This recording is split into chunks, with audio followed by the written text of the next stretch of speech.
Let's have this man here in the front.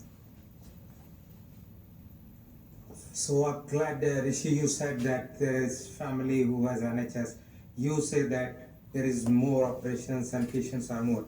I'm frontline person. I work in NHS. I'm a doctor here, and I am more frustrated now than I was before because every time there is no funding, nothing. Even for children who are having constipation, soiling, they are being called smelly boy, smelly girl in the school.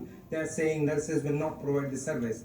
How can you say that the parents will be confident who are frustrated now? The NHS staff, the staff morale is all the way down. There is more strike in your period than ever before. What would you say to that? That people are suffering, the doctors are, the nurses, the therapists, everywhere, the patients are suffering, waiting lists are going up. You said it is going down. I don't know what is said. And then you said 10 billion more investment in your manifesto. What is going to happen? How do we trust?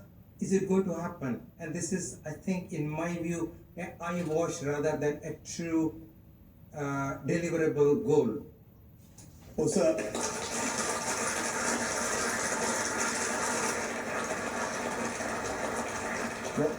there is more money going into the NHS today than there has been in its history, and I'm sure BBC Verify after that, this debate will verify that for you. But that is the fact. But I don't. Well, I don't inflation dismiss might your have something to concerns. do with that, I but don't. yes.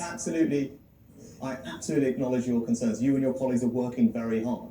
You're doing more than we've ever done before. But the situation is challenging because we are dealing with the backlog of missed appointments that you are very well aware of, and I'm sure you were working hard during COVID. You saw what didn't happen during that period. But you talked about parents and children. I'll give you one practical example of something that we're doing that is already making a difference. Now, because of the changes that we've made, if your child has an ear infection, a sore throat, sinusitis, instead of having to make a GP appointment, you can now go direct to your pharmacist to get the medicines that you need.